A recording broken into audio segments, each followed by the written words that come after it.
Vamos lá, olá pessoal, tudo bem com vocês? Estamos começando mais uma resenha do Praticadamente. Eu sou o André e é um prazer ter vocês aqui nos assistindo e a você também que está aí nos acompanhando no YouTube ou podcast.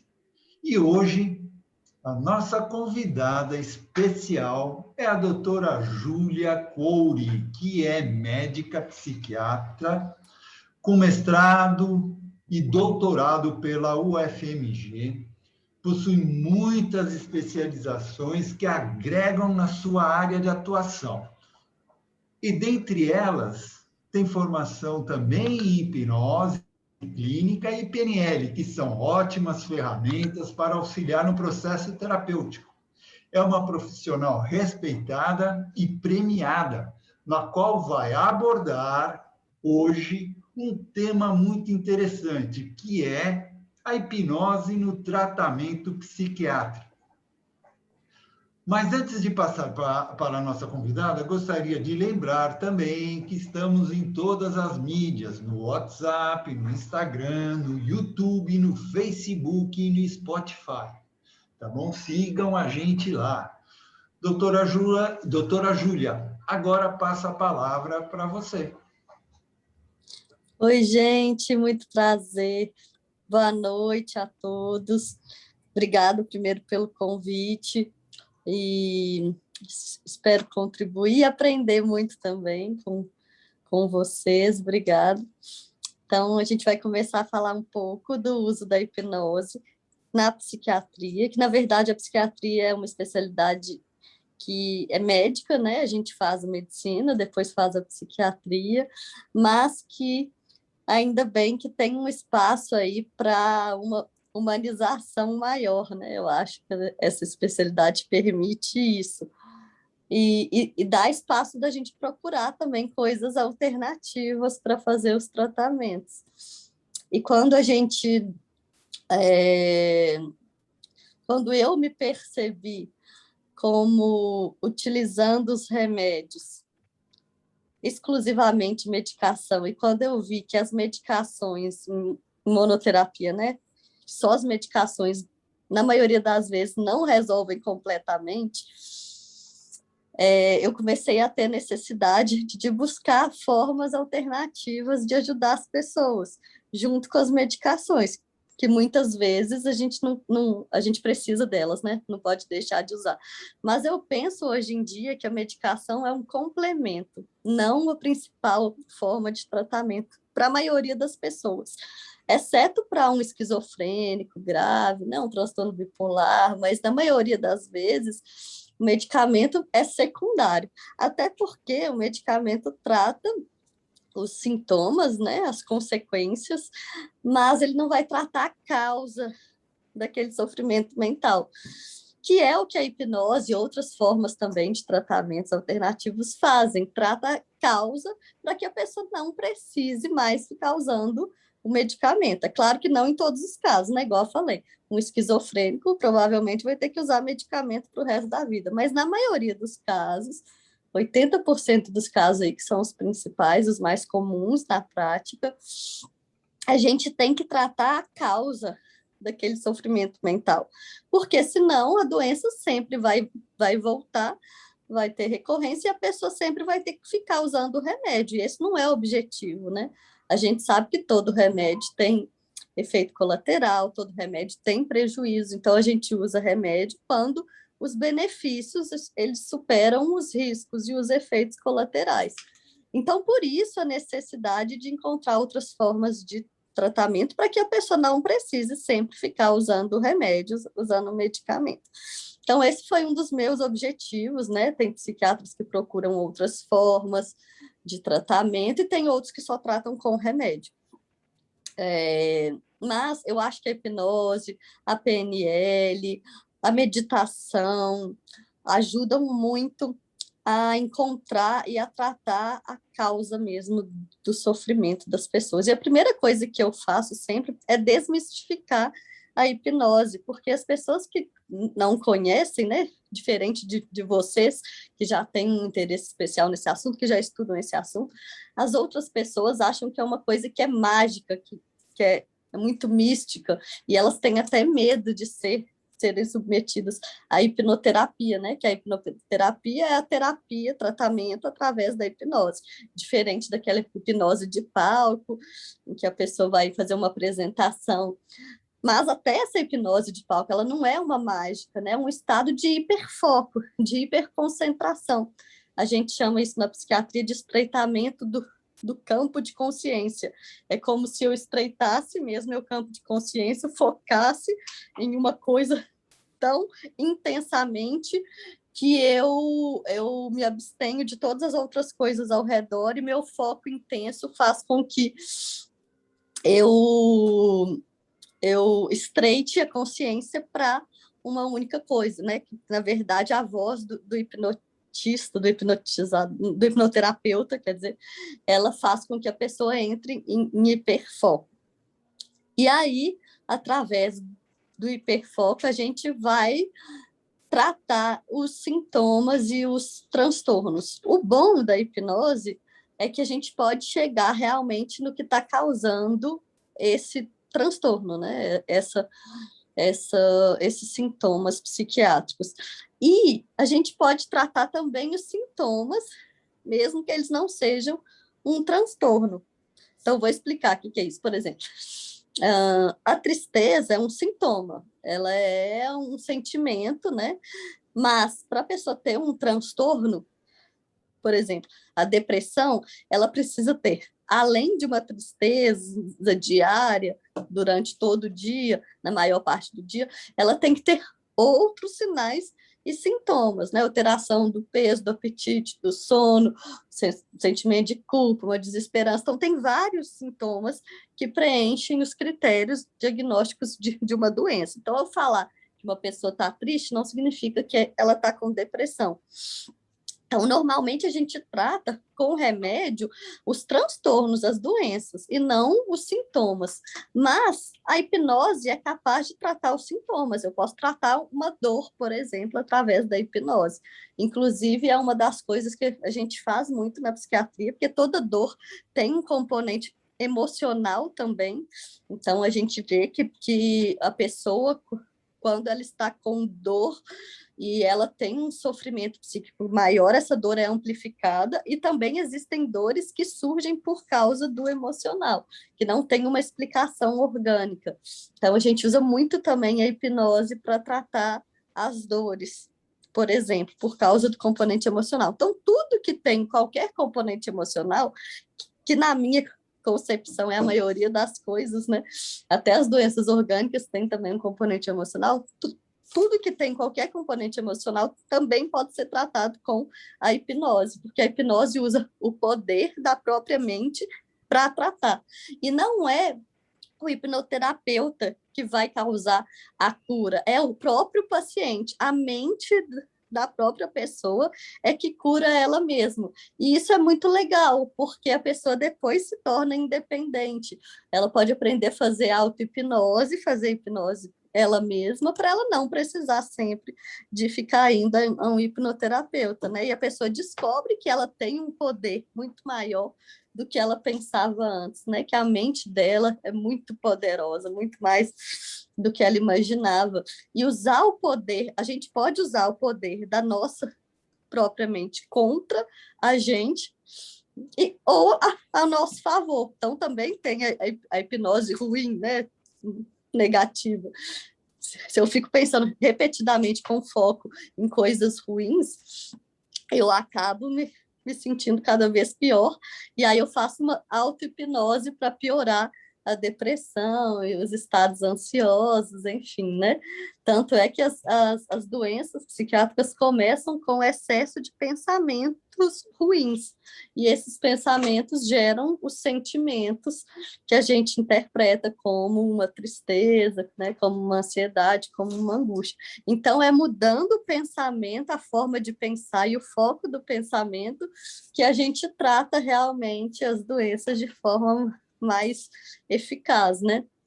E aí, como é que a gente aplica a hipnose no tratamento psiquiátrico? A hipnose é complementar no tratamento psiquiátrico. Os psiquiatras que fazem a hipnose não utilizam a hipnose como principal forma de tratamento, porque, na verdade, a gente estuda para tratar doenças com os remédios. E aí a gente pode usar a hipnose como uma forma complementar de fazer o tratamento. E quando a pessoa chega falando que ela não quer usar medicação, que ela não gosta de medicação, então pode ser a forma principal de tratamento. E a gente não indica hipnose, contraindica para os sintomas, para os transtornos que são psicóticos, como, por exemplo, a esquizofrenia, porque essas pessoas não conseguem diferenciar tão bem a realidade de um delírio, elas não têm o juízo de realidade tão preservado quanto as outras pessoas. Então, a hipnose pode ser até ruim, até perigosa para essas pessoas, na medida em que pode induzir um surto psicótico. Então, a gente tem que evitar isso, tem que ficar bem claro, até quem, por exemplo, quem não é psiquiatra, mas que faz hipnose, tem que investigar se a pessoa tem uma psicose, porque isso pode até piorar o quadro dela. Então, isso é importante a gente falar. E uma coisa que a gente faz muito na psiquiatria, na hipnose, através da psiquiatria, é usar a regressão, porque a maioria das doenças psiquiátricas tem origem lá na infância ou na adolescência, que é quando a gente forma a personalidade, as crenças que são centrais, que comandam o resto de toda a nossa vida e que vai fazer com que a gente interprete a nossa realidade. Então, a lente através da qual a gente enxerga a realidade, o mundo, a gente mesmo e os outros, essa lente ela é formada na nossa infância, principalmente. E ela vai fazer com que a gente enxergue a vida de uma determinada forma. Eu falo que é como se cada pessoa usasse um óculos, umas pessoas usam óculos com uma lente azul, outras mais pretas, outras mais rosas, e isso faz com que ela interprete a vida daquela forma. Então, não é o acontecimento em si que gera o sofrimento, é a forma como a pessoa interpreta o acontecimento que gera o sofrimento. Tanto é que o mesmo acontecimento pode causar sentimentos diferentes em pessoas diferentes. É claro que as catástrofes, grandes catástrofes, né, as tragédias, uma pandemia, é uma coisa que a maioria das pessoas interpreta como algo ruim. Mas ainda assim, em uma mesma situação que é catastrófica, tem pessoas que reagem de uma forma e pessoas que agem de outra. E o que faz isso acontecer é essa lente que as pessoas usam, essa lente pela qual elas interpretam o mundo, as pessoas e os outros. Mas, apesar de isso ser formado na infância e depois na adolescência, não significa que isso é imutável, que isso é permanente. Toda forma de enxergar a vida pode ser alterada com o tempo, principalmente através do autoconhecimento, do estudo, de fazer terapia. E a hipnose é uma das formas pelas quais a gente altera a lente pela qual a pessoa enxerga a vida dela. E principalmente usando a regressão, por exemplo, reinterpretando os traumas infantis, identificando a origem, né, de cada crença, de cada trauma, a gente ajuda muito assim a pessoa a ressignificar a situação traumática e fazer com que esse trauma não ele pare de comandar a vida daquela pessoa e ela mude um pouco essa lente pela qual ela enxerga a vida, né? Então, vou dar um exemplo aqui de uma paciente que eu estava tratando, que ela é jovem, ela está com uns 20 e poucos anos, e ela tinha uma depressão muito grave, recorrente, já tinha feito tratamento com vários psiquiatras, enfim, e com medicações em doses altíssimas. Normalmente, quando a depressão é assim, existe uma causa, principalmente na infância, que faz com que essa pessoa tenha, né, uma propensão a ter depressão, por isso que ela sempre recorre. E aí, eu comecei a fazer a hipnoterapia com ela e a gente começou a fazer umas regressões. E aí ela conseguiu regredir para o dia em que o dia do parto dela, o dia em que ela nasceu, que foi uma coisa muito interessante, porque ela viu, inclusive, a roupa que a mãe dela estava, as pessoas que estavam na sala de parto, que ela não sabia, não tinha foto, e aí depois ela ligou para a mãe dela, e a mãe confirmou exatamente tudo que ela tinha visto lá durante a regressão, era o que tinha acontecido durante esse dia. E essa paciente tinha um problema muito sério de relacionamento com a mãe dela, se sentia rejeitada e tal, e ela se viu nos braços da mãe dela assim que ela nasceu. A mãe dela pegou ela nos braços, e a mãe dela era adolescente, então foi uma gestação que foi indesejada, não foi planejada e não foi bem aceita. E quando a mãe dela pegou ela nos braços, ela falou, né, para ela, para o neném, o que eu vou fazer agora? Eu não sei o que fazer, né? Eu estou desesperada. E aí ela entendeu a origem de todo o conflito que ela tinha com a mãe dela, e ela conseguiu ver a mãe dela como uma vítima também da situação, não como uma pessoa ruim, porque ela se colocou naquele lugar de uma menina de 18 anos, acabando de ter um parto, e ela conseguiu sentir o que a mãe dela sentiu naquela hora, e ela conseguiu entrar na cena e perdoar a mãe dela ali naquele momento, que foi o momento do nascimento, porque ela conseguiu entender o desespero de uma mãe que era sozinha na época para cuidar de uma criança adolescente, com as outras pessoas que estavam lá, que também não estavam aceitando. Então, ela entrou na cena e ela, adulta, ela conseguiu regredir e perdoar a mãe dela ali naquele momento, e a partir daí claro que foi um trabalho, né, que não foi em uma sessão só, normalmente são várias, mas a partir daí ela não teve mais a depressão, porque às vezes a gente identifica causas que são superficiais para as doenças psiquiátricas, mas, na verdade, as origens são muito mais profundas do que isso.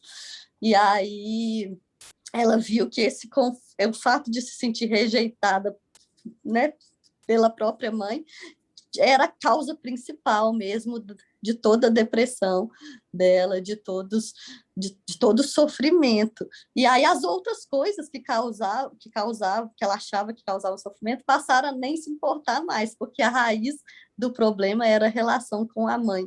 Então, eu uso muito a hipnose para fazer regressão, para encontrar as causas das doenças psiquiátricas. Eu uso muito a hipnose para tirar os sintomas de dor, por exemplo, de insônia, porque eu não gosto muito de prescrever remédio para insônia. Os remédios para insônia, eles normalmente viciam, ou então eles engordam muito, ou tem muito efeito colateral. Então, a hipnose tem uma boa indicação também para melhorar o sono, porque na maioria das vezes a causa da insônia é psicogênica, né? É uma insônia que é perpetuada também pela própria ansiedade de ter insônia. Então, a pessoa que tem insônia, ela já cria uma resistência com o próprio sono, associa a cama à insônia, então ela vai deitar, ela já pensa que ela não vai conseguir dormir, isso aumenta ainda mais a ansiedade, que faz com que ela não consiga dormir, e vai virando um ciclo vicioso. Então, a gente tem que quebrar esse ciclo de alguma forma, e a hipnose é uma ótima forma de fazer isso. A meditação também, que eu considero a meditação também uma forma de hipnose, se for olhar num sentido mais amplo da hipnoterapia, que é um estado de hiperfoco. Se você hiperfoca, né, naquela meditação, você está entrando num estado de hipnose ali, né? Você está entrando num estado de transe naquele momento. Então, acalma a mente, né, e faz com que a pessoa consiga dormir melhor também. Doutora, então, deixa eu fazer uma pergunta. Claro. Você falou, quem está falando aqui é o Durante, tá? Você estava contando essa história da regressão, eu achei sensacional isso aí. Você acredita que existam muitas pessoas que estão tomando remédio por aí, talvez sem tanta necessidade? Eu tenho certeza disso. Eu acho que a maioria das pessoas que estão tomando remédio, elas estão tomando sem tanta necessidade. É claro que, igual eu falei, tem muitos casos que é necessário medicamento. E tem muitos casos que a gravidade é tão grande, a pessoa está com uma ideação de autoextermínio, está querendo suicidar.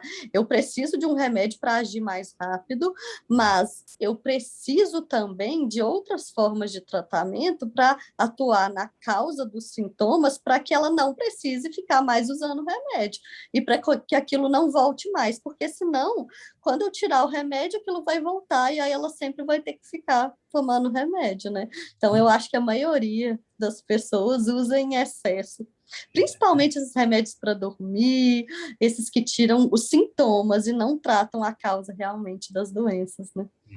Eu perguntei isso pelo seguinte, nós, como hipnoterapeutas, a gente tem uma regra que nós não podemos receitar remédios, tá? E muito menos mandar o paciente parar de tomar o remédio, tá? A orientação que a gente dá e orienta todos os amigos, os colegas, isso é a prática normal de todo hipnoterapeuta, é que se ele estiver tomando remédio, quem tem que cuidar do remédio dele é o psiquiatra que está tratando ou o médico que está tratando dele. Tá? Claro. Mesmo que através da hipnose, da hipnoterapia, ele venha virar para nós e falar assim, olha, eu não estou sentindo mais necessidade do remédio, eu podia tirar. Eu falo assim, não, faz o seguinte, vai lá e conversa com o teu psiquiatra, explica para ele que você está fazendo um tratamento assim, assim, assado, tá? E, às vezes, a gente até entra em contato com os colegas, com médicos, psiquiatras, né? A gente não tem tanta facilidade assim para falar. Eu, sinceramente, a primeira doutora psiquiatra que veio aqui, que eu lembro que veio aqui na nossa live, tá? Falando e falando até bem da hipnose, né? Porque a hipnose acaba ajudando, né? Eu não vejo tantos psiquiatras atuando assim com a hipnose, tá? Não sei se há algum preconceito que possa haver, né? Mas eu estou achando maravilhosa você contando isso aí, e eu tenho certeza que todos os nossos colegas, a maior parte que está aqui participando, são hipnoterapeutas também, e está sendo muito, muito, muito boa a tua conversa. Inclusive, tem algumas perguntas aí no chat, não tem, André? Tem. Vamos deixar. Doutor, Até porque, deixa eu só complementar essa parte dele, é importante que a gente tenha esse cuidado, né, dos hipnoterapeutas que não são psiquiatras, que são a maioria, de não retirar uma medicação, até porque a maioria das vezes que a gente tira uma medicação, a gente pode ter uma síndrome de retirada ou uma síndrome de abstinência, então isso tem que ser feito com todo o cuidado e orientação médica. Normalmente a gente não tira uma medicação de uma vez, a gente vai reduzindo devagar. Às vezes, quando é um remédio que vicia muito, a gente substitui por um que não vicia, para depois retirar devagar. Então, esse cuidado tem que ser tomado, porque senão você pode causar uma síndrome de abstinência grave, que pode até dar uma convulsão ou uma coisa mais grave naquela pessoa. Por isso que, né, não pode ser feita essa conduta, tem que ser feita por um médico mesmo. Então, essa orientação é muito importante, tem que sempre ser relembrado mesmo. Sempre lembrada. Perfeito. Doutora Júlia, na realidade, a gente teve duas perguntas aqui da Gleide Márcia, que foi lá no nosso grupo. Uma delas é a seguinte: também gostaria de entender mais neurologicamente as causas e possíveis tratamentos do bruxismo noturno. E ela também perguntou: medicamentos usados no pós-parto de cesariana, como a cefalexina, podem causar delírios? Ou é esse um indicativo de depressão pós-parto? Vou começar a falar com relação ao bruxismo primeiro. Foi a primeira pergunta dela. O bruxismo é o ato de ou apertar ou ranger os dentes, principalmente à noite. Tem pessoas que têm bruxismo ao longo do dia, mas a maioria das pessoas tem bruxismo à noite. Ele tem várias causas. Existem causas orgânicas para o bruxismo, algumas doenças, por exemplo, hipertiroidismo, que podem causar o bruxismo, mas a maioria do bruxismo, as causas são emocionais, principalmente a ansiedade em excesso. estresse em excesso, ansiedade, que causa uma tensão da musculatura do masseter, né, da mandíbula, e isso faz com que a pessoa fica apertando o dente à noite, pode causar uma quebra dos dentes, a pessoa acorda com dor de cabeça.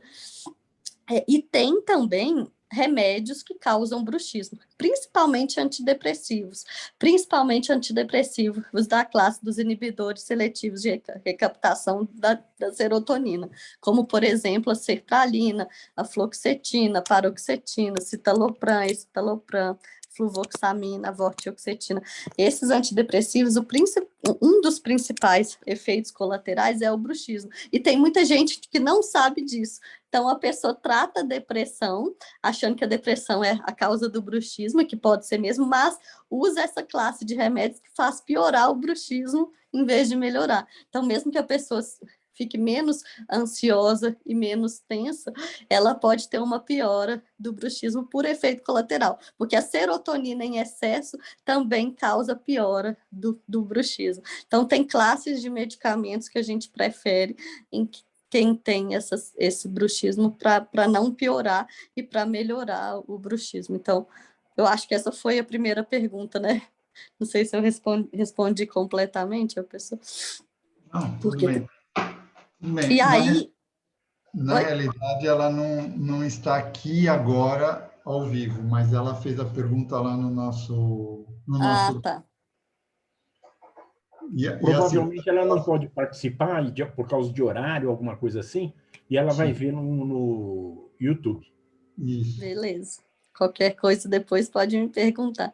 E aí, com relação ao... Ela falou que no pós-parto podem ter alguns remédios que causam os delírios. Na verdade, isso não é um delírio, é um delirium, que a gente chama, com M no final, que é uma confusão mental causada por uma causa orgânica, que pode ser uma doença ou um medicamento. Então, no caso de antibióticos, durante o trabalho de parto, pode causar o delirium, que é um rebaixamento do nível de consciência, e por causa disso, a pessoa pode ter os delírios, que são uma fuga da realidade.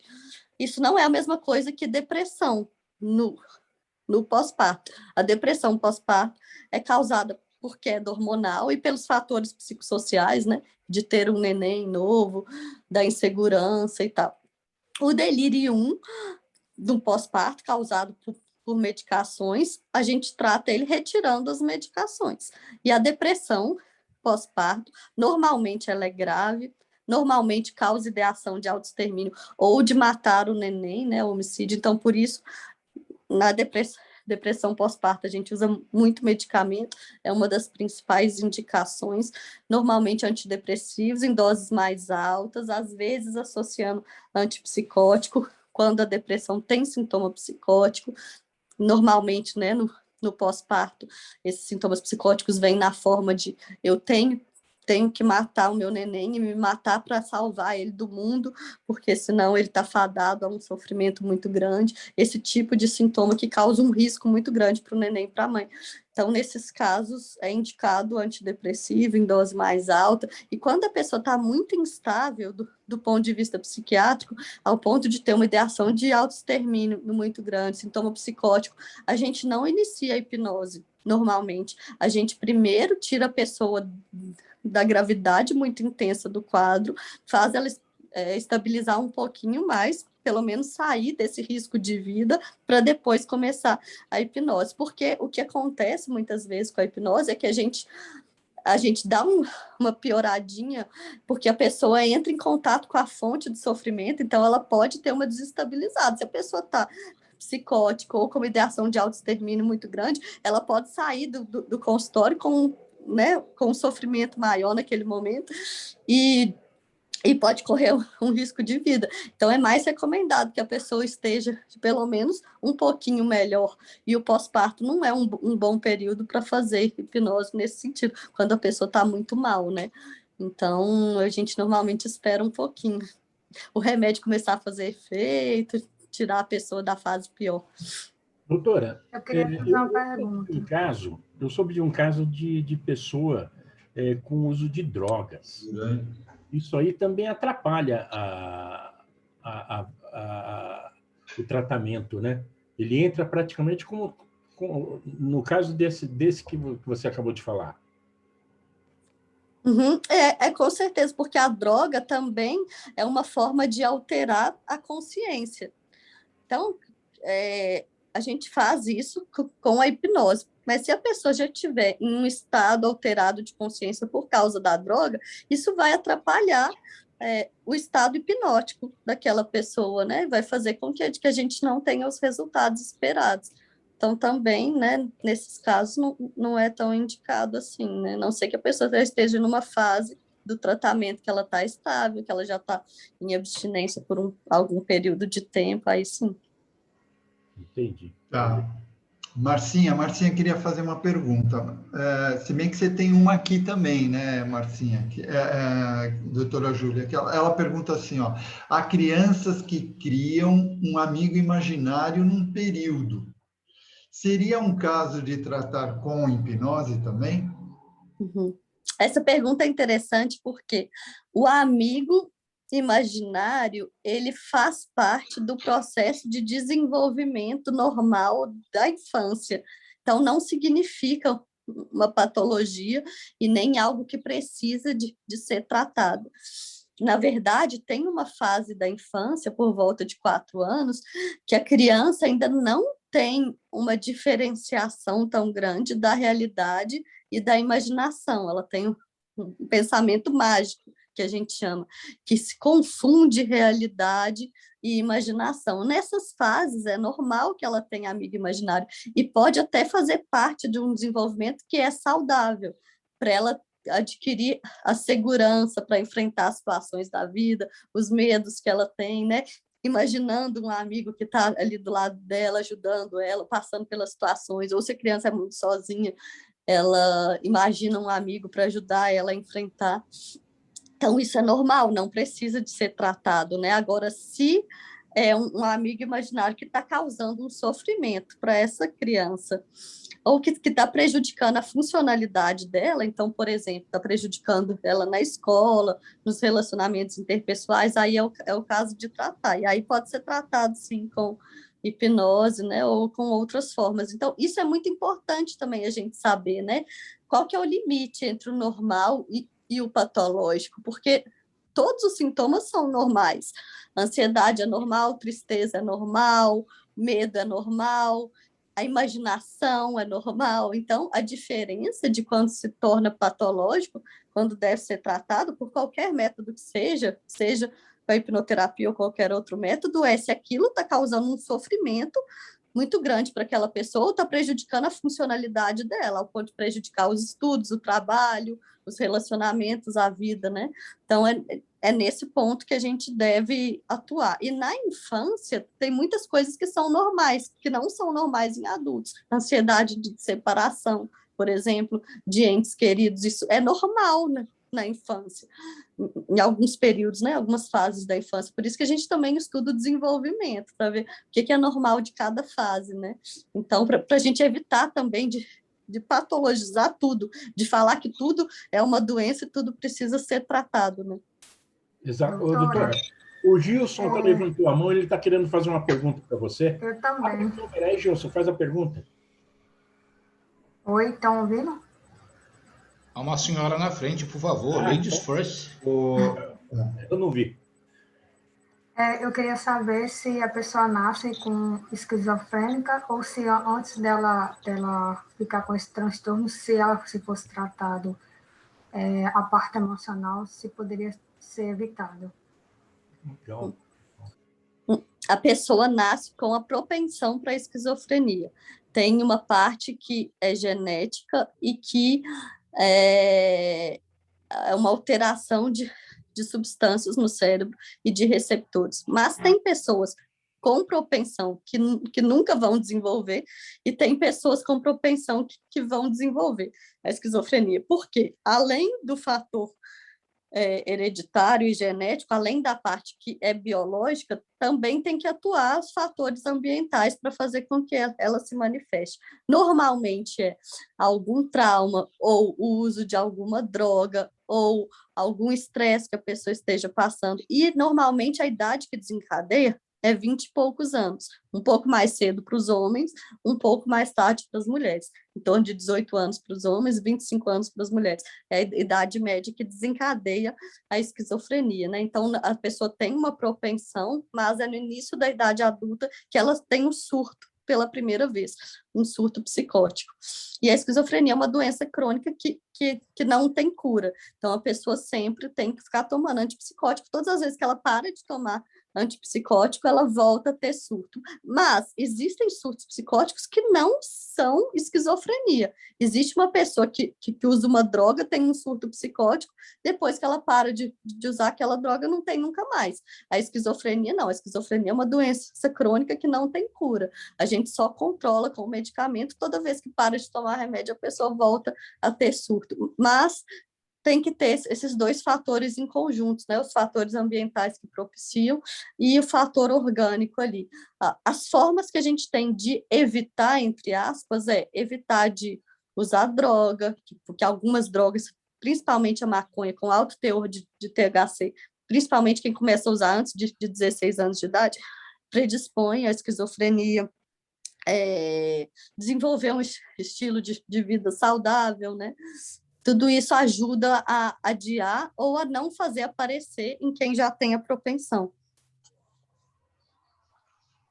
Bom, doutora, tem 3 pessoas aqui na fila para fazer pergunta. Uma delas é a Marcinha, de novo, o Gilson e o Josué. Eu vou botar aqui o Gilson, depois a Marcinha, depois o Josué, tá ok? Gilson, abre o seu microfone e faça a pergunta para a doutora. Bom, boa noite, doutora. Boa noite. Eu vou pegar pesado aqui, porque ainda bem existe uma classe que não costuma procurar terapia, né? Eu estou me referindo à questão das perversões, né? Que, embora fujam de nós, vão acabar caindo na sua mão, não tem jeito. Né? Tanto o sadismo, o masoquismo, a própria pedofilia, etc. Existe alguma coisa que a hipnose possa fazer por essas pessoas? Eu não recomendo, eu não trato de pessoas que são perversas, assim, com hipnose, porque a perversão, que na psiquiatria a gente chama de transtorno de personalidade antissocial, que são os psicopatas, normalmente reconhecidos assim pela sociedade em geral, né? Isso não é uma doença em si, né? Um transtorno de personalidade, é da formação da personalidade dessas pessoas. E, normalmente, isso não tem cura. O que a gente pode tratar é o sintoma, por exemplo, a impulsividade aumentada que eles têm, mas a propensão, por exemplo, a mentir, a roubar, a falta de arrependimento, o narcisismo, isso a gente não consegue tratar assim, né? E eu acho que a hipnose pode entrar em uma fantasia que essa pessoa tem para usar e para justificar até as atitudes que são perversas dela. Então, nesses casos também, assim, é muito difícil da gente tratar, até na psiquiatria a gente não recebe muito paciente assim, não. Ou eles são obrigados por um juiz ou pela família, né? Porque eles, por conta própria, não procuram tratamento também, não. É verdade, né? Então, vamos dar continuidade. Olha, na realidade, a Marcinha, ela tá ela até falou que está um pouco nervosa, mas ela fez uma pergunta para mim e depois acabou botando aqui no chat, tá? Mas ela quer saber, doutora, é o seguinte: apesar de uma pessoa ser diagnosticada bipolar, há como, em alguma área, ser tratada com hipnose? Ou, de repente, através da hipnose, pode ser usado para... ou, de repente, através da hipnose, pode ser usado para descartar quadro de bipolaridade. Só não entendi essa segunda parte de descarte. Pelo que eu entendi aqui, ela quer saber se através da hipnose ela pode ser usada para descartar quadro de bipolaridade. Você quer explicar, Marcinha? Doutora, desculpa, eu estou nervosa. Pode ficar tranquila. Então, ai, eu estou nervosa. Então, vamos supor, a pessoa foi diagnosticada com ai, não vou conseguir. Que vergonha. Sim. Já desligar sei. sua câmera. Eu Fica tive só no uma ideia. microfone. Você pode desligar a câmera e só falar pelo microfone, aí você perde a vergonha. Ou diminui a vergonha, né? Vamos lá, tudo bem. Aí, processo feito. De repente, a pessoa foi diagnosticada com bipolaridade e, através da hipnose, pode-se reavaliar o quadro para ver se realmente se encaixa. Entendi. A primeira parte da pergunta, né, que é o que eu já tinha entendido, realmente a hipnose pode ajudar, sim, a tratar quem é bipolar. Então, a pessoa que é bipolar, ela alterna, né, fases da depressão com fases de mania ou de hipomania, que é aquele estado de euforia. E em ambos os estados, a gente pode entrar com a hipnose para ajudar a pessoa a melhorar, né, tanto na depressão quanto na euforia, mas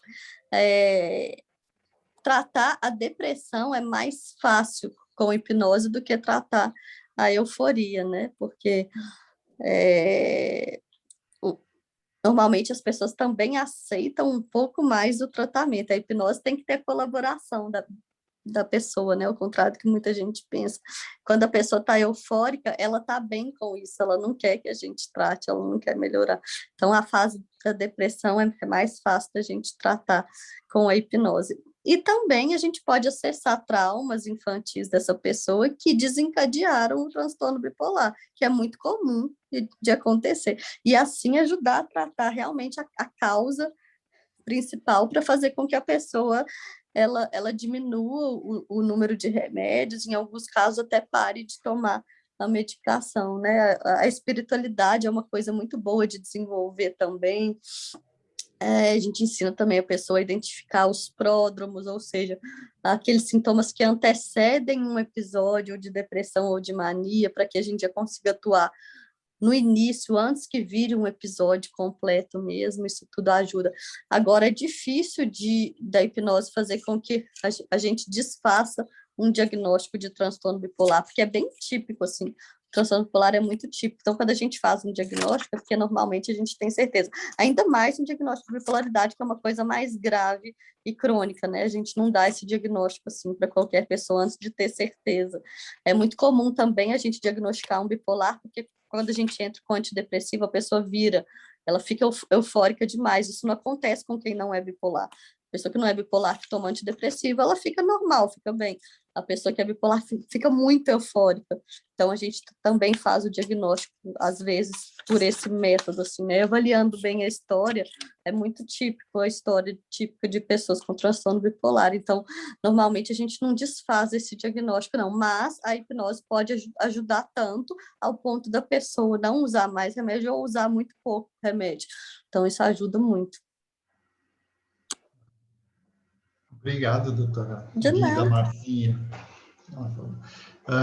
Eu acho até que, às vezes, a bipolaridade, as pessoas que são diagnosticadas bipolar, eu vejo muitos, parece que eles têm um preconceito parece que quando fala sobre bipolaridade, parece que e tem alguma versa, ou dizem, eu já ouvi hipnoterapeutas, até dizendo, eu não trato quem for bipolar. Eu já ouvi falar isso, porque dizem que às vezes não consegue, ou tem medo de tratar o bipolar, que eu acho tão estranho, porque se ele tiver com um psiquiatra e tiver controlado, eu acho que depois a hipnose é até um pouco mais tranquilo. Que Uhum.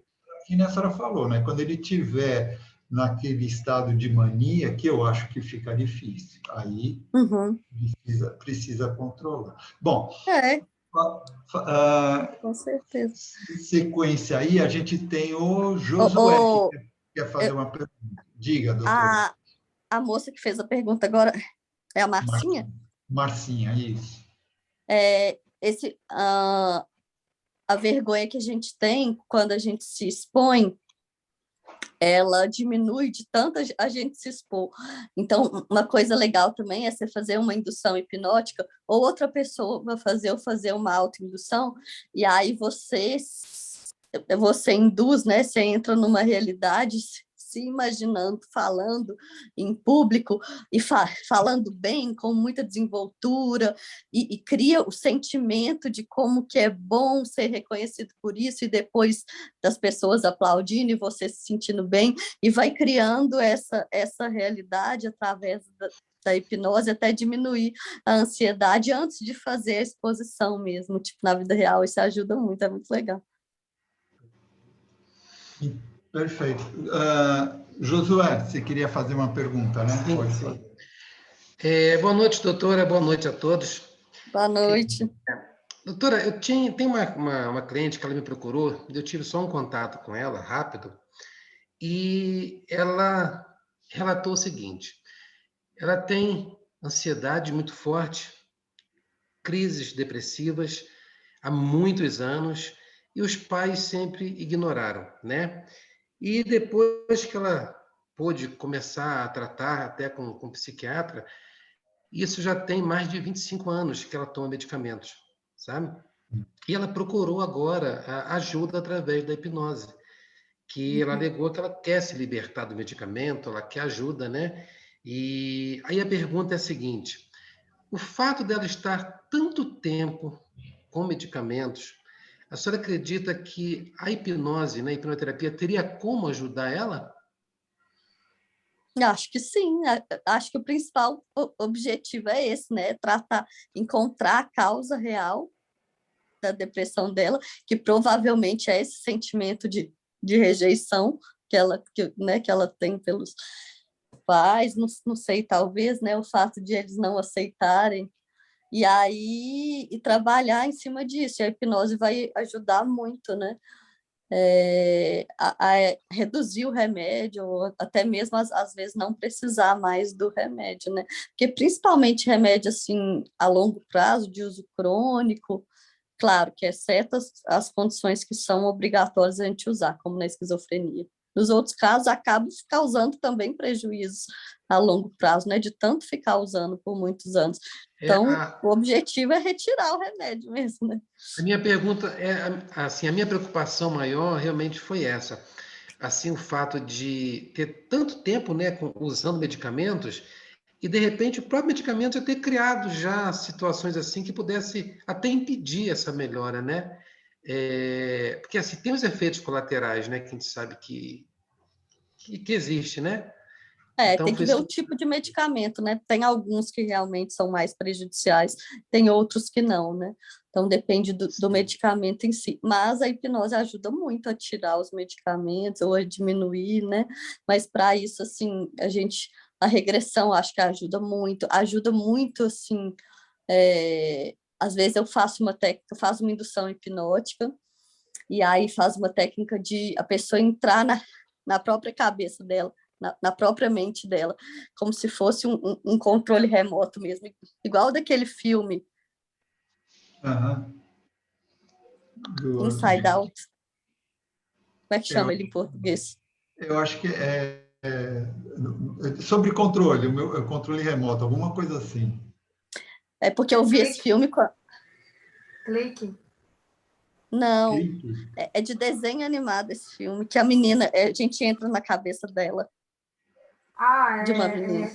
Divertidamente. Divertidamente, é isso mesmo. Divertidamente. Porque quando eu vi esse filme, eu morava nos Estados Unidos, então eu vi ele em inglês e o nome dele em inglês é completamente diferente, não é o nome que eles traduziram. E aí, às vezes eu faço isso muito, assim, da pessoa entrar na cabeça dela e tem o controle de todas as emoções. Aí ela fala, assim, o nível que está a ansiedade, o nível que está a tristeza, e aí a gente vai mexendo nos controles e ajustando o nível dos sentimentos até ficar num nível aceitável, assim, eu acho isso muito legal também, eu acho que Doutora, ajuda muitos pacientes. Oi? uma pessoa procura um hipnoterapeuta, ela toma remédio para ansiedade, para depressão, não importa, né? Mas aí ela procura o hipnoterapeuta, lógico que ele não vai dizer para ela tirar a medicação nem diminuir, quem pode fazer isso é o psiquiatra. Mas se o psiquiatra dela não acredita em hipnose, hipnoterapia, como é que ela vai chegar e vai dizer que está tendo esse acompanhamento e como é que ele vai perceber que aí ela está bem a ponto de ir diminuindo a medicação, se ele não acredita, ele for assim, bem cético.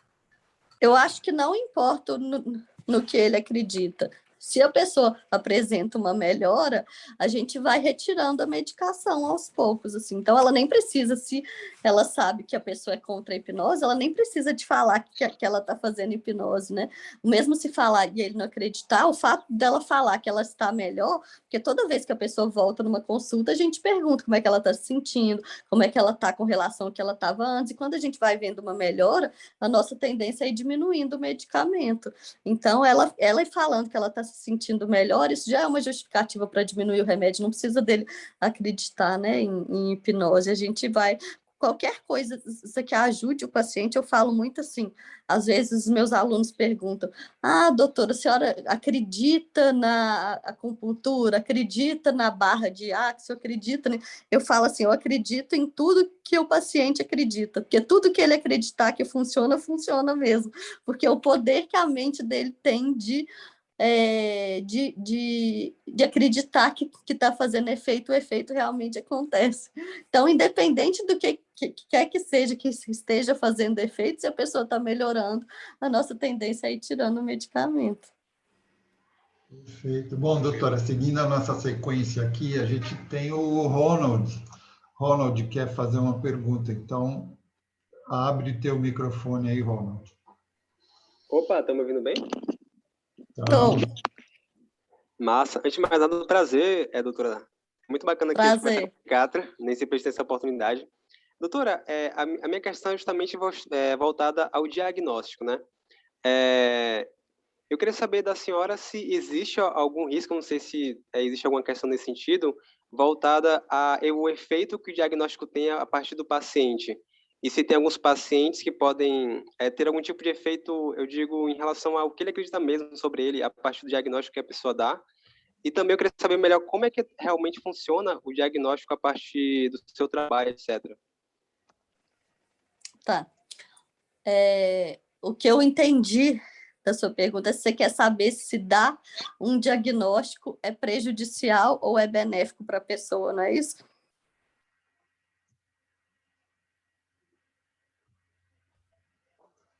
Teu microfone está fechado, Ronald. Tá. Exatamente, doutora. Era isso que eu queria saber. E se, por exemplo, se o diagnóstico, por acaso, ser talvez errado para aquela pessoa, isso também poderia influenciar de uma forma muito negativa. É isso que eu queria saber. Uhum. A primeira coisa é que o diagnóstico em psiquiatria, ele é difícil. Ele não é tão simples igual nas outras especialidades. Eu acho que nenhuma especialidade médica o diagnóstico é simples, né? Mas, por exemplo, tem muitas especialidades que a gente faz um exame de sangue, um exame de imagem e consegue identificar a doença. Mas na psiquiatria, as doenças, na maior parte das vezes, exceto algumas demências, que dá para ver em exame de imagem cerebral, na maioria das vezes a gente faz diagnóstico a partir do relato do paciente, da anamnese.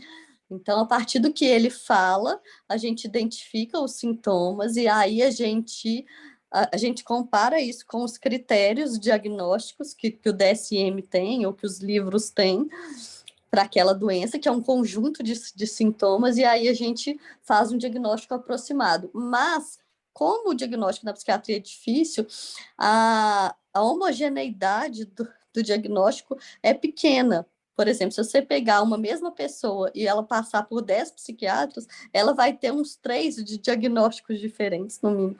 Então, é muito difícil se fazer um diagnóstico em psiquiatria. Às vezes, a gente demora 2, 3 consultas para fazer um diagnóstico correto.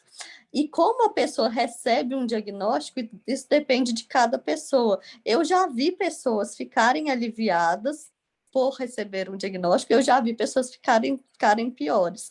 Tem pessoas que se sentem bem em entenderem o que elas têm e a se colocarem em uma caixinha, porque elas sabem, agora tem uma explicação, ou agora tem uma doença, né? Eu tenho uma doença, então eu vou procurar outras pessoas, um grupo de autoajuda, vou olhar o que é essa minha doença, então eu me sinto mais normal, entre aspas, porque eu sei que isso existe, que tem outras pessoas que também têm isso, que não é invenção da minha cabeça, então tem pessoas que ficam até melhores. E tem pessoas que pioram, que sentem que o diagnóstico é um rótulo, que a gente está rotulando elas e que está dando um prognóstico de que elas, né, uma estigmatização de que elas têm uma doença mental. Então, isso é muito individual, assim, eu vou muito pelo que eu sinto da pessoa, né? Eu acho que nessas horas a gente tem que ter muita empatia para perceber, né? Tem pessoas que chegam na consulta e elas pedem um diagnóstico e elas ficam realmente aliviadas. E tem pessoas que não querem saber de um diagnóstico, elas só querem aliviar aquilo que elas estão sentindo. Então, vai muito do feeling, assim, que a gente tem de cada pessoa. E muitas vezes a gente erra também, né? Isso aí faz parte da profissão. Entendi, Bom, doutora. Muito obrigado mesmo. De nada. Obrigado, Ronald. Bom, seguindo aqui a nossa sequência, tem o Gilson, que levantou a mãozinha. Faz a pergunta aí, Gilson. Ok. Bom, a palavra ansiedade foi mencionada aqui pelo menos meia dúzia de vezes, ou mais. Gente, meu marido, rapidinho, ele tá roncando aqui, eu não sei se vocês estão escutando. Se vocês estiverem escutando, vocês ignorem o ronco dele. Entra num estado hipnótico aqui, presta atenção nas nossas vozes e ignora o ronco, porque a gente cria uma habituação também, né? O ronco diminui no nosso cérebro de tanta gente escutar. Faz o que a minha mulher faz comigo, dá uma sacudida. Não, mas eu nem alcanço ele aqui de onde eu tô, então nem dá para fazer isso. Bom, como eu estava dizendo, a palavra ansiedade foi mencionada aqui pelo menos meia dúzia de vezes. E eu sei que a ansiedade está prevista na DSM, né? O que eu gostaria de saber é o seguinte: quando a ansiedade é tratável por terapia e quando ela se torna um problema psiquiátrico? A ansiedade também é normal, né? Então, a gente tem que evitar de patologizar também a ansiedade. A ansiedade é um sentimento evolutivamente presente e favorável que nos permitiu a sobrevivência. Então, por exemplo, quando o homem vivia nas cavernas e tinha um leão lá, ele tinha que ficar ansioso, com medo, com ansiedade, isso desencadeava aquela reação de luta ou fuga, que é uma hiperativação do sistema nervoso simpático, para fazer com que ele lutasse ou fugisse. E isso favorece a sobrevivência. Hoje em dia, a ameaça não é um leão mais, mas a ameaça pode ser as contas para pagar, uma prova para fazer, mas independente de qual seja a ameaça, ficar ansioso é útil para se preparar, é um sinal de alarme, né? Útil para se preparar para enfrentar as ameaças. Uma pessoa que não tem ansiedade de nenhuma, ela não estuda para uma prova, ela não se prepara, e aí provavelmente ela vai ter resultados ruins. Então, a primeira coisa é desmistificar isso. Eu tenho que não ter ansiedade nenhuma. Não, a ansiedade é favorável. O problema da ansiedade é quando ela te congela ou quando ela é tão intensa que causa um pânico, por exemplo, a ponto de, ao invés de te preparar para lidar com uma ameaça, ela te dificulta de lidar com aquela ameaça. Então, ao invés da pessoa estudar porque ela está ansiosa para a prova, ela entra num pânico que ela congela, não consegue nem estudar, ou chega lá na hora ela tem branco na mente, esquece tudo que ela já aprendeu, pô, de tão ansiosa que ela fica. Então, não é o ter ou não ter ansiedade, é um certo nível, né? Quando é desproporcional a ameaça, ou quando é tão intenso ao ponto de, ao invés de te favorecer enfrentar, isso te dificulta de enfrentar as situações da vida. Então, é a mesma coisa que eu tinha falado com relação à tristeza. Quando está te causando um sofrimento tão grande, ou prejudicando a funcionalidade, te dificultando de fazer as suas coisas, te prejudicando no trabalho, te prejudicando no estudo, te prejudicando nos relacionamentos interpessoais, é a hora de tratar. Esse tratamento não necessariamente tem que ser com remédio, mas se a pessoa está tratando com outras formas por um longo período e não melhora, ou se a ansiedade é tão grande ao ponto da pessoa estar pensando em morrer, ou se a ansiedade é tão grande que ela predispõe à depressão, que isso acontece muito, ou se a pessoa está tendo muitas crises de pânico, provavelmente já precisa de entrar com um remédio associado à terapia. Eu nunca gosto de remédio em monoterapia, né? Remédio sozinho. Eu sempre acho que o remédio deve ser associado com outras formas de tratamento.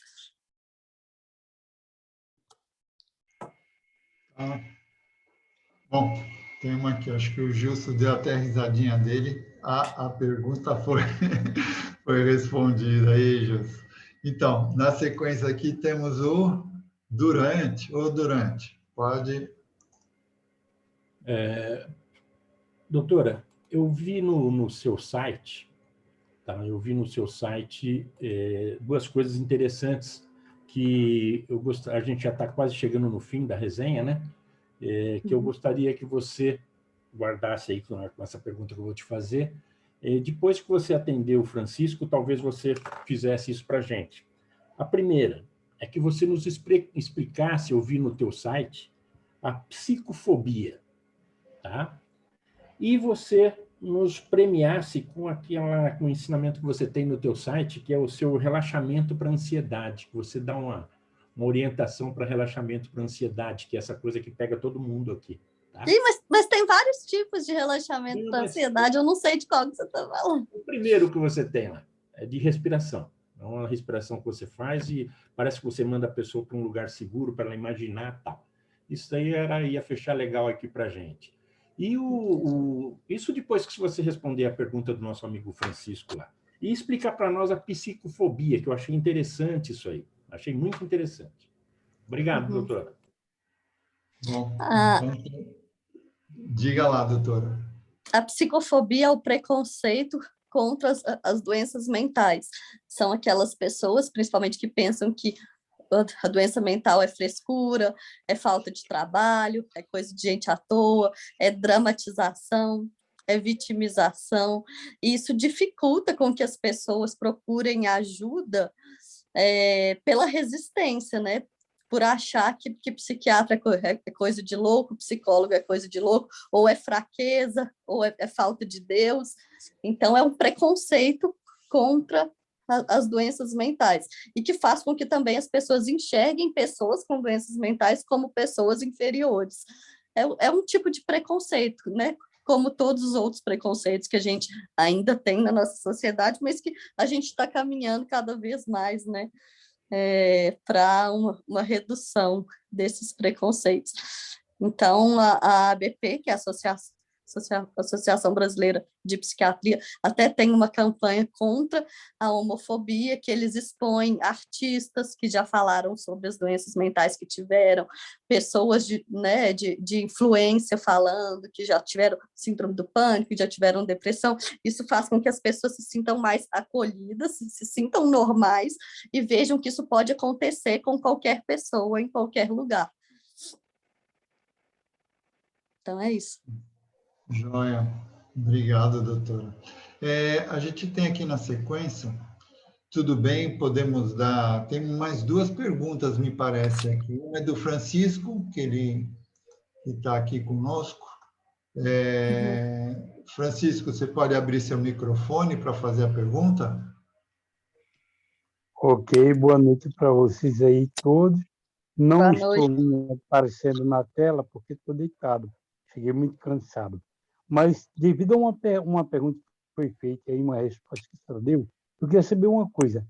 O DNA de uma pessoa pode afetar no seu comportamento, assim, no caso, o DNA do meu filho pode ser pego ao DNA da avó, do avô, e assim por diante, e eles terem algum problema que eles têm. Não sei se a pergunta está bem Sim, colocada.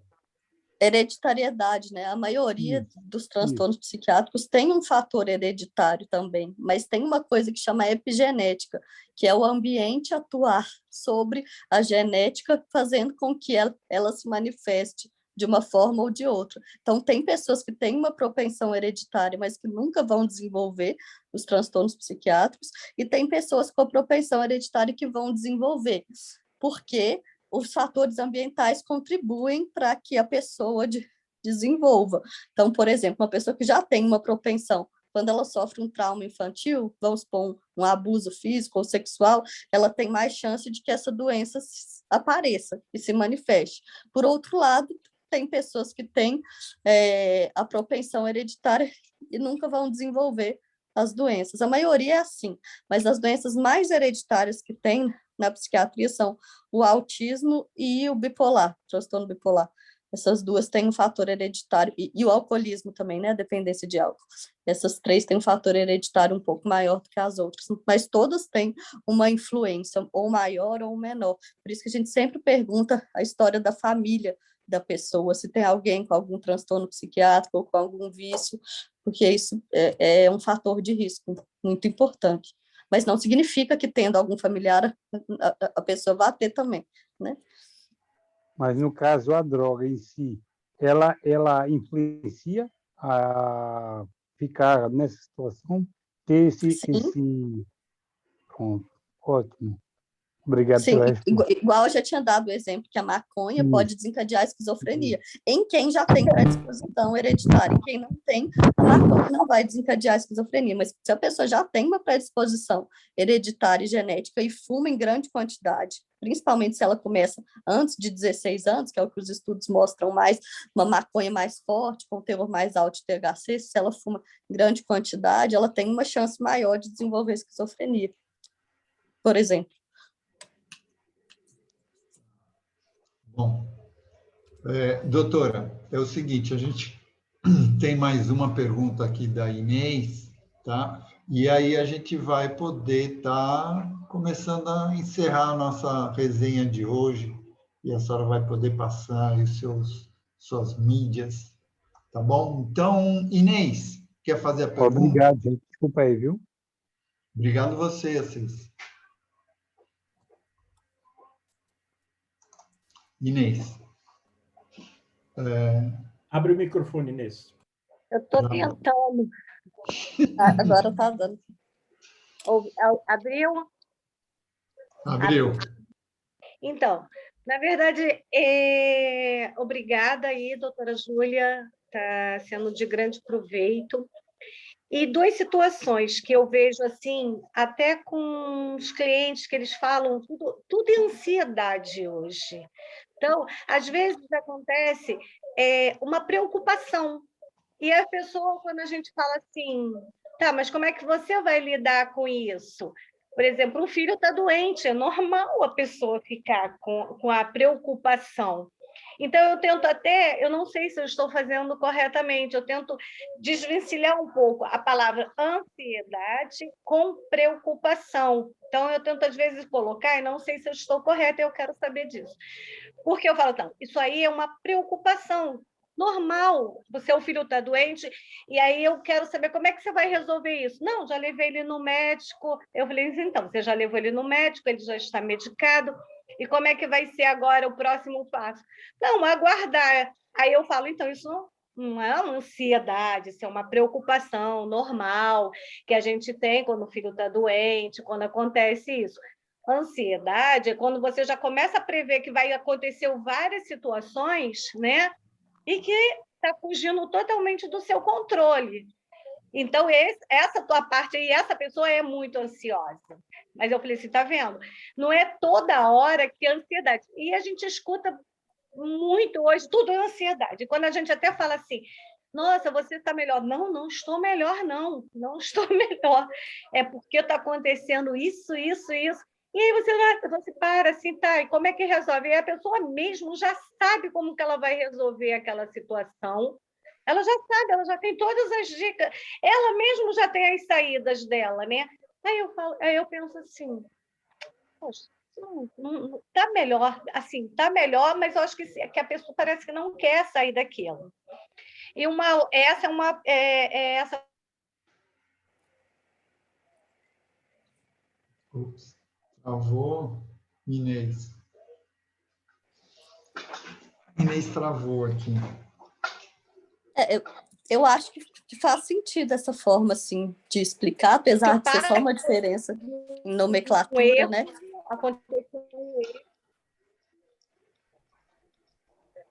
E ela começou a fechar os olhos.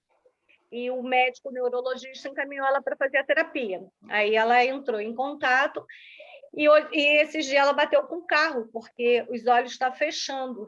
E ela não sabe, ela só... Aí hoje, questionando quando que começou, aí ela foi e falou que teve um erro, aconteceu um erro, foi até em relação à aposentadoria do marido, que ela sabe que foi ela que errou, e por conta disso ele não vai conseguir se aposentar, só em dezembro agora. Até falei para ela, mas é em dezembro, tal, tá tão perto. E ela se sentiu culpada com isso e começou os olhos fecharem. E aí o neurologista pediu para ela procurar uma terapia. Aí eu até queria saber se tem alguma outra doença em relação que possa acontecer isso. Isso, na verdade, é uma somatização, né? Um sintoma psíquico que se manifesta no corpo. E quando é neurológico, assim, é conversão que a gente chama, esse tipo de somatização. Na verdade, a causa é psíquica, então a hipnose ajuda muito, né, a tirar esse conflito interno que está se manifestando no corpo. Acho que é isso. E o que você falou de diferenciar preocupação e ansiedade é legal, é interessante, sim, né? Porque virou uma coisa que está muito, muito patologizada, mas eu acho que o principal é a gente aceitar os sentimentos como normais da vida, né? O que a gente resiste muito persiste mais ainda. Então, se você está triste, aceita a sua tristeza. Tristeza faz parte da vida, diferente de depressão. Mas se você está triste, se você perdeu um ente querido, tem que vivenciar aquela perda, vivencia aquele luto, vivencia aquela tristeza, chora, né? Coloca para fora, para depois isso não se tornar uma coisa pior. A mesma coisa a ansiedade. Se eu estou com um filho internado, eu tenho que vivenciar aquela dor, eu tenho que chorar mesmo, eu tenho que me sentir ansioso, né? Para depois que eu aceitei o sentimento, eu procurar uma forma, então, de lidar com esse sofrimento, e não ficar tentando esconder ou ficar tentando demonstrar que aquilo não existe. Então, primeiro de tudo é aceitar. É muito mais fácil quando a gente aceita, depois a gente trabalhar com esse sentimento. E foi interessante que quando eu falei isso para ela, mas teu filho está doente, é normal a gente ficar preocupado. Aí parece que deu um clique, né? Eu estava até falando aí do clique, né? Deu um clique nela, ela é mesmo, né? É mesmo, né? Aí eu falei, sim, normal. Qualquer pessoa. Eu acho que eu ia ficar mais preocupada com você se falasse que eu não estava sentindo nada. Aí sim, eu ficaria mais atenciosa, assim, mais preocupada. Mas agora não, você está preocupada, é normal. Então é isso. E então essa parte dos olhos fechando, a hipnose então pode ajudar. Eu acho que sim, com certeza, porque quando o sintoma é de causa psíquica, a hipnose sempre ajuda.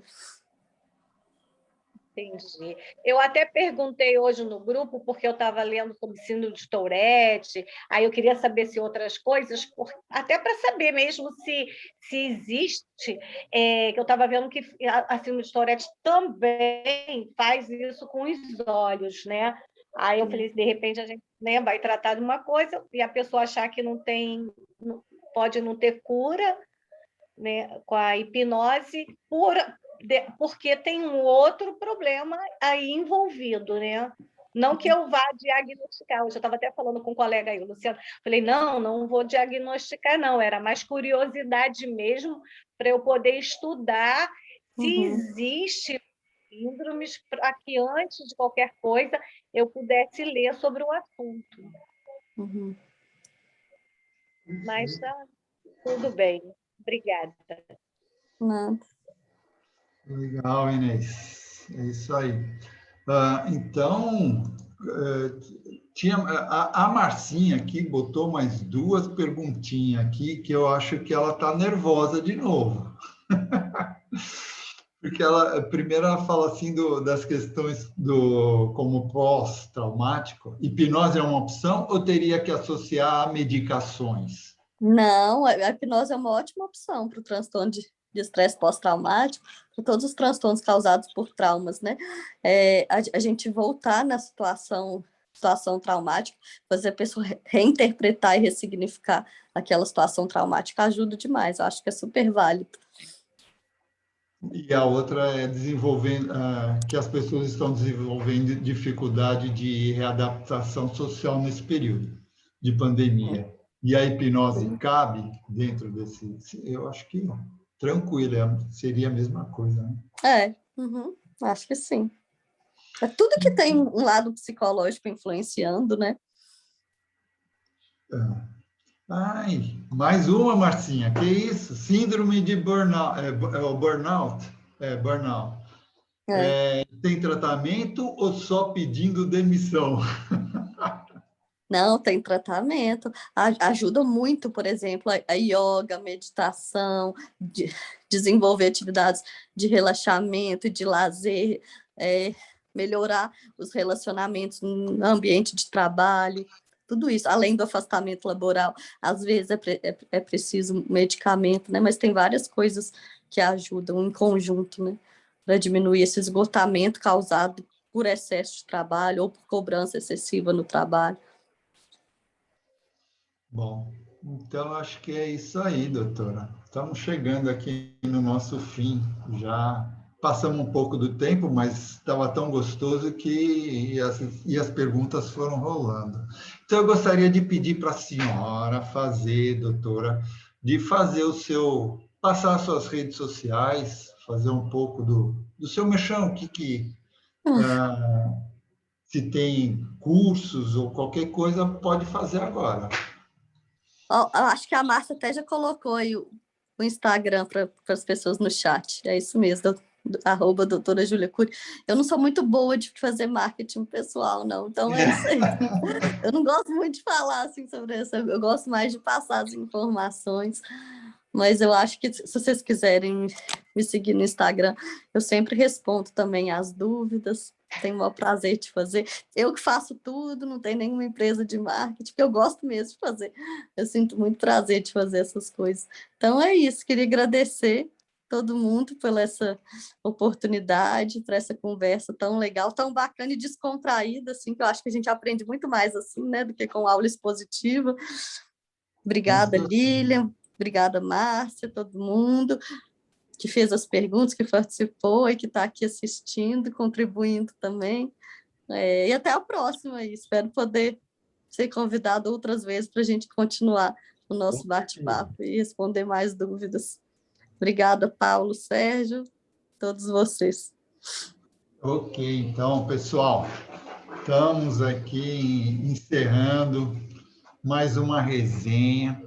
Espero que vocês todos tenham gostado, porque eu gostei, tá? Então, lembrando a todos que entrem em nossas redes sociais para receberem o comunicado de todas as nossas próximas resenhas que vamos ter por aí, tá?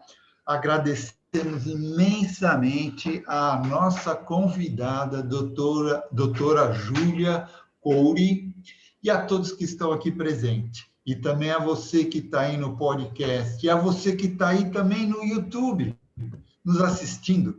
Dê o seu like e colabore para o canal crescer cada vez mais. Isso ajuda a crescer a nossa comunidade, a comunidade do Praticadamente, tá? Então, vamos nos despedindo e a gente se vê na nossa próxima resenha do Praticadamente. Até lá, pessoal! Boa noite a todos.